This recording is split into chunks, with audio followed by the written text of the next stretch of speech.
Today, we're going to be talking about something that's very near and dear to my heart, how to actually achieve your dreams. And this is something I've struggled with my whole life. I always wanted to be a musician. I always wanted to be an artist, and I gave up on it, on myself, almost every step of the way until about a year ago, I started to actually commit to this full time. And thanks to the help of people like Mel Robbins, James Clear, Amy Porterfield, I was able to start using frameworks and strategies to rethink how I was going about my dreams, whether or not they were even possible, and to take the steps needed to actually move towards them and achieve them. And today I want to share with you the same things that I've learned to help you do the same thing, because your dreams are not just a joke. They're not something that you should always be waiting for and never actually hoping to achieve. They are something that you can do. Reframe number one, this is not a journey that you're going to achieve in a small time frame. Anyone who's trying to sell you 6 weeks to achieve this, 3 months, and then you'll be a full producer is just trying to sell you something, and it's a load of nonsense. A dream is something big. It is a goal that you want to achieve long term and that you move towards on a daily basis. Now, I know this probably isn't something you want to hear. Everybody really wants that hack to success, to fast doing the thing that you want to do. Everyone wants it faster. Everyone wants it now. And people take advantage of that and sell you the now that leaves you in the same spot you were 6 weeks ago. So it's time to start letting go of that and giving yourself the time to actually put in and make this work. Because let's ask ourselves honestly, if your life dream was something you could achieve in 6 weeks, why is it even important? Or why haven't you done it already? There is not that type of time frame. And that's okay. For example, my dream is to make songs that connect with people who are going through hard times, who have gone through mental health challenges, who are struggling in life, and make them realize that they're not alone and that there's still hope. There's always a possibility to come back from that. I've had absolute terrible experiences with psychosis, depression, anxiety, alcoholism, addiction, and music was one of the things that really brought me out of that, that made me feel like I wasn't so alone and gave me hope. And I want to give back and do that same thing for people. And I want to ideally be able to use this as something that I have enough income to support myself on long term.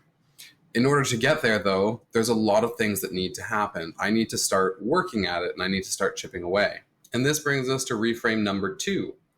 Stop focusing on the end goal and focus on the next step you can take. If you're always thinking about the long term, what needs to happen, and how far away that is from where you are now, you're not going to be motivated to take that next step. Now, there's this great story I love from The Horse, the Boy, the Fox, and the Mole, where the boy and the horse are traveling through the woods, and the boy says, "I can't see a way through." And the horse asks, "Can you see your next step?" And the boy says, "Yeah." So the horse says, "Just take that." And it's so easy to get lost thinking about the end, thinking about the goal, thinking about the long term, that we get overwhelmed and we don't see the way to get there. But the way to get there is to just take one step, one action that you can do now to move yourself towards that goal. So is that action going to be jumping into a digital audio workstation and starting to create music and actually just try, even if you don't show it to anyone, even if you don't put it out yet? That could be a great next step. Now, the third reframe I want to talk about is the other people that have achieved your dream and goal. Those people haven't made it, so it's already done. Why would you even bother? Those people have shown you that it is possible to achieve it. Those people are lighting the path that you can follow, and you can walk down and do the same things that they did. Because if they were able to do it, that means there's people who want it. That means there's people who would enjoy whatever your dream is, be it making a specific type of music, or be it drawing funny comics or writing stories. There's people who have done it, and there's people who want more of that. And no one can do it like you can. No one can do it with your specific flavor.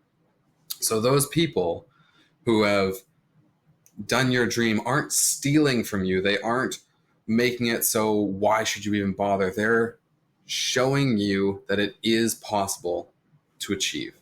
And similarly on this point, you're not in competition with other people who want to do the same thing. In fact, they should and can be your best and biggest allies and supporters. You can all learn and grow together as you move forward. And supporting other artists is a great way to find community and to actually help each other through the hard times, because there will be hard times in any sort of journey. And if you're struggling to find the next steps that you can take, think about someone that you idolize in your field. For me, it's an artist like NF, who's made a lot of music about therapy, about his experiences with his own emotional journey, and realizing all the different things that come with becoming a better person and trying to be good and helping yourself through mental health struggles. He's one of the people that I idolize the most, and I love the way that he makes music, and I want to do stuff like that. So I can look at what he's done.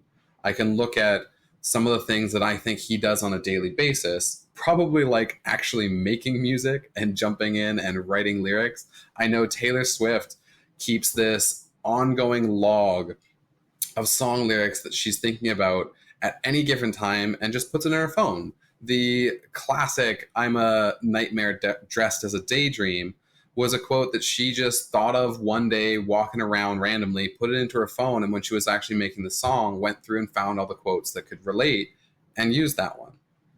So being able to do stuff like this, so powerful. Now on to reframe number 6. Perfectionism is your biggest enemy. There are so many people, including myself, who get lost in perfectionism, trying to come up with the best piece of art, because on some level, for me at least, I feel flawed when I make art. It reflects my own insecurities. It reflects the things that I'm not good at. And I use perfectionism as a way to try endlessly to fix that and to be perfect, which I'm not. It's a conundrum, and it's a never-ending journey that instead of walking towards the destination that you want to achieve, perfectionism moves that destination like a horizon. You can never reach the horizon. It's always there, and every time you take a step towards it, you might be moving a little bit, but you're not actually getting closer to where you want to go. Perfectionism is a trap, and you don't have to fall into it. One of the strongest things I've heard was from a woman named Amy Porterfield. And it was actually something that she heard from someone else, but that's not super relevant. It was make B- work. Instead of trying endlessly to come up with that perfect thing, the perfect art, just make something that is flawed, that is not perfect, because that will actually make it out there. You'll learn from it, and you can maybe make a difference in someone else's life with your B- work. Whereas if you keep endlessly trying to get that A+, you'll never release anything, and it's not actually going to help anyone. Next, we need to talk about actually doing the work. Now, my biggest strategy for this is to do something every single day. And it doesn't have to be the longest amount of work. It doesn't have to be a 4-hour thing that you're always putting so much effort into, because that'll just drain you dry and it'll make it so it's not fun anymore. It should be on some level fun. It shouldn't just be all work. It should be inspiring you to actually keep going. And one way I like to do is set a deal with myself to put on a 5-minute timer and work for that 5 minutes. Once that timer goes off, I'm allowed to stop working. But that way I at least get 5 minutes in, and 99% of the time, or maybe more like 90% of the time, I continue working after that, and I get a lot more stuff done. It's one of the best ways to just start the activity. And that's the thing that most people have trouble with, is transitioning into a new thing or starting the work.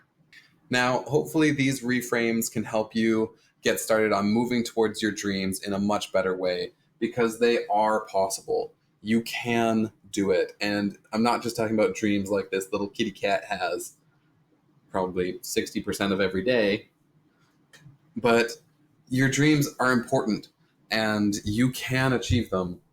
It's possible. And we're not just here to waste away working for 40 years so you can just finally enjoy the last 20 years of your life before you end up dying.